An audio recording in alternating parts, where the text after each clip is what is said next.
On va passer à la mobilité. Alors, comme dans le monde de la télévision, la mobilité a une particularité, c'est que depuis 1 an et demi à peu près, les ventes de smartphones baissent dans le monde.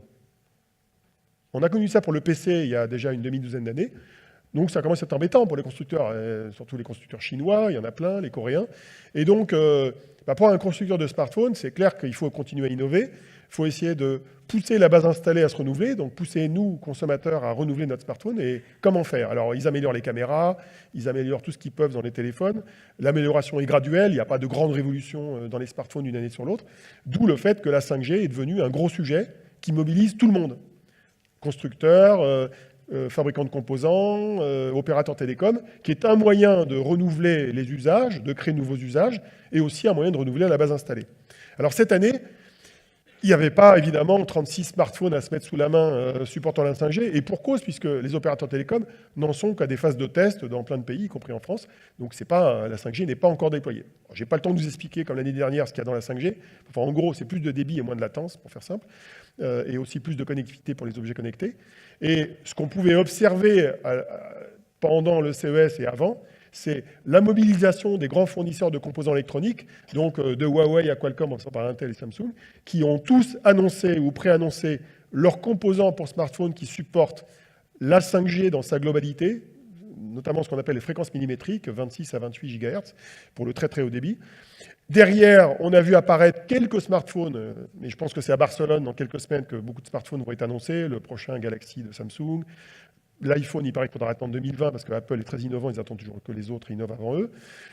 Ça, c'est poum. Ils l'ont fait pour les écrans 4K, ils l'ont fait pour les écrans de grand format, ils ont attendu que les autres le fassent pour le faire. Samsung présentait un prototype, mais bon, il n'y a rien à voir, c'est juste un machin, un bête téléphone qui ressemble à un Galaxy posé sur un socle.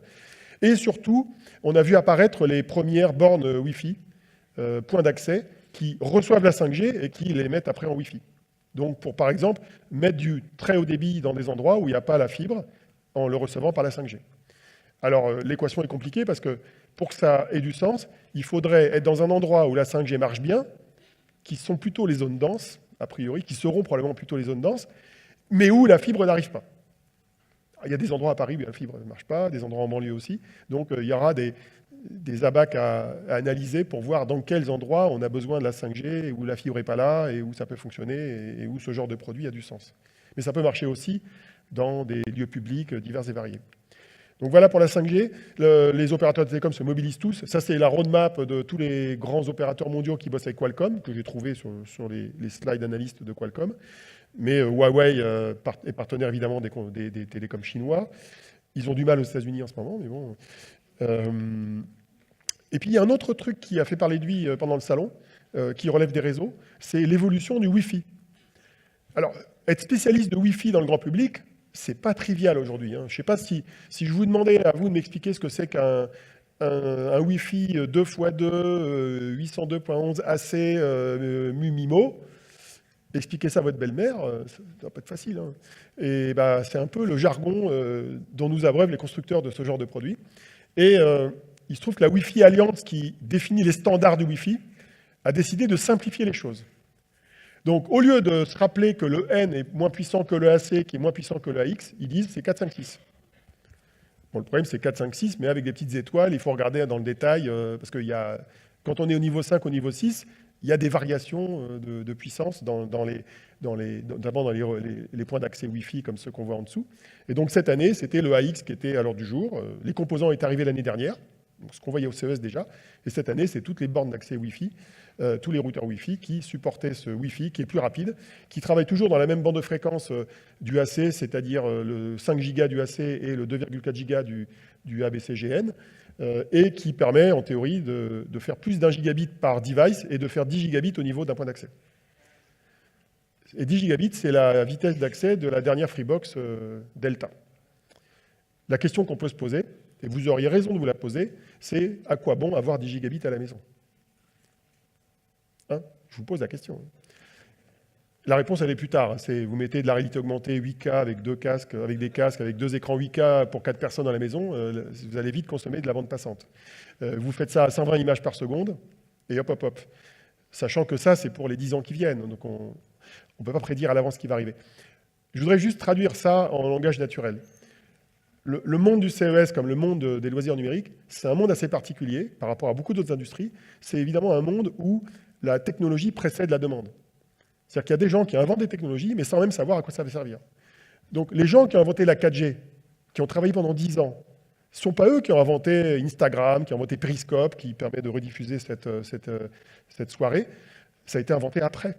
Et donc, certains rêvent d'usage dans la santé pour profiter de ce débit et de cette faible latence pour faire de la chirurgie à distance, pour faire de la radiologie à distance, pour envoyer des images de très haute résolution. On ne sait pas si ça marchera dans ce domaine-là. Peut-être que ce sera des jeux vidéo de réalité augmentée, peut-être qu'on pourra alimenter la voiture Audi que Fanny a testée. On ne sait pas le dire à l'avance. Mais c'est normal, ne vous inquiétez pas. C'est normal, soyez calmes. C'est normal, ça a toujours été comme ça depuis que le PC existe, depuis que l'informatique démarre. La technologie précède les besoins et les inventeurs sont ceux qui créent les usages. D'ailleurs, ceux qui gagnent le plus d'argent, souvent, sont ceux qui créent l'usage plutôt que ceux qui créent la technologie qui est à ce niveau-là. Autre bizarrerie cette année, c'était les écrans flexibles de Royol. Bon, je vous fais la vidéo parce qu'il faut montrer que ça At existe vraiment. CES 2019, we finally got a look at an actual flexible display Alors, il a un peu de smartphone. mal à l'ouvrir. This is Pocket Now, and I'm Joshua Vergara. What's going on, everybody?